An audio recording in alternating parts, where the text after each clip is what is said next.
Assalamualaikum warahmatullahi wabarakatuh. Selamat siang sahabat RSUKT. Ketemu lagi dengan saya dalam acara podcast RSUKT. Saya Suri. Kali ini kita kedatangan tamu yang sangat cantik dan luar biasa.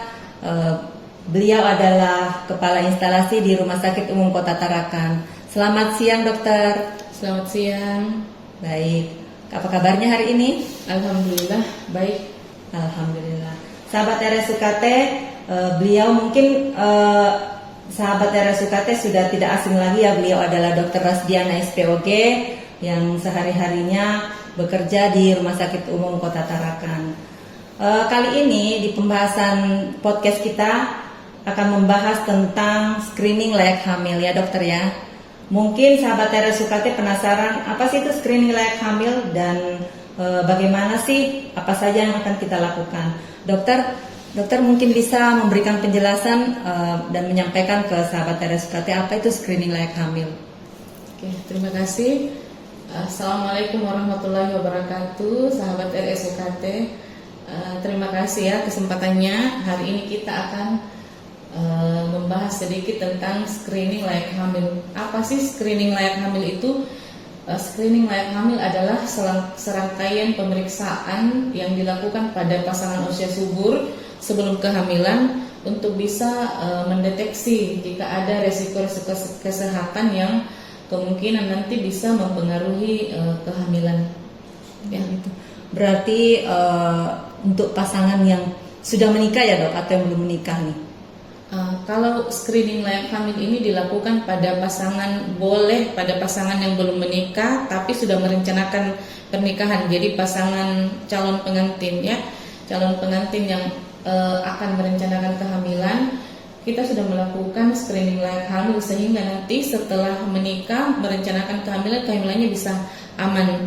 Kemudian kelompok lain yang kita lakukan pemeriksaan adalah pasangan yang sudah menikah kemudian akan merencanakan kehamilan atau pasangan yang sudah punya anak tapi ingin menambah anak lagi ya. Jadi kita lakukan serangkaian pemeriksaan untuk bisa mendeteksi jika ada resiko-resiko kesehatan yang kira-kira akan mempengaruhi nanti kehamilannya. Oke. RSU Kota Tarakan, pilihan Anda, semangat kami. Dok, melanjutkan yang penjelasan dokter tadi itu, pemeriksaan apa saja yang dilakukan terkait screening layak hamil? Oke, kita lanjut ya. Tadi kan sudah ya umur, terumur, kemudian yang selanjutnya adalah pemeriksaan fisik. Pemeriksaan fisik itu dimulai dengan pengukuran tinggi badan dan berat badan itu untuk menentukan indeks massa tubuh ya. Jadi kalau di Asia indeks massa tubuh yang ideal itu 18,5 sampai 23,5. Nah, kalau terlalu kurus misalnya kita lakukan pengukuran IMT kurang dari 18,5, maka resiko nanti kalau di kita disebut KEK ya, kurang energi kronis, itu bisa menyebabkan pada saat misalnya ibu ini hamil dengan kondisi kurus seperti itu nanti berpotensi melahirkan bayi-bayi kecil ya. Bayi-bayi kecil yang selanjutnya bisa menjadi stunting ya. Kalau stunting kan pasti sahabat-sahabat RSUKT udah tahu stunting itu seperti apa. Nah, stunting itu bukan dimulai saat lahir aja, tapi bahkan bisa ada faktor risiko sebelum kehamilan ya. Jadi ibu-ibu hamil yang kecil, kurus, kemungkinan menghasilkan bayi kecil dan berakibat stunting nanti ya. Jadi sebaiknya indeks massa tubuh ya, berat badan dan tinggi badan itu proporsional. Kemudian maksimalnya itu di 23,5 ya. Jadi kalau misalnya di atas itu obesitas, ibu-ibu yang dengan obesitas kemudian hamil beresiko untuk menderita komplikasi dalam kehamilan, misalnya diabetes ya, diabetes dalam kehamilan. Kemudian yang paling sering itu ibu-ibu yang gemuk itu nanti jadi preeklamsia namanya. Kalau di awam itu kita sebutnya keracunan dalam kehamilan. Nah, kalau ibu-ibu yang hamil dengan keracunan dalam kehamilan itu berpotensi membahayakan ibu dan bayinya ya dari pemeriksaan fisik. Kemudian kita lakukan juga pemeriksaan organ-organ reproduksi ya. Biasanya bisa dilakukan di puskesmas, di praktek dokter umum atau dokter spesialis. kita bisa mendeteksi dini organ-organ reproduksi ada masalah atau tidak, misalnya ada infeksi pada organ reproduksi, maka sebaiknya dilakukan pengobatan dulu ya. Kemudian kita lanjut ke pemeriksaan laboratorium.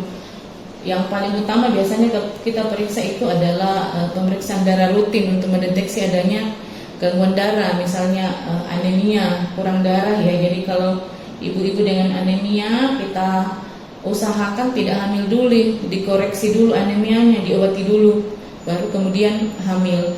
Kemudian kelainan darah yang lain, misalnya trombosit yang rendah. Kalau trombositnya rendah, nanti ibunya hamil itu bisa berpotensi membahayakan ibu dan janin. Kemudian pemeriksaan lain itu adalah misalnya pemeriksaan urin, ada infeksi saluran kemih atau tidak.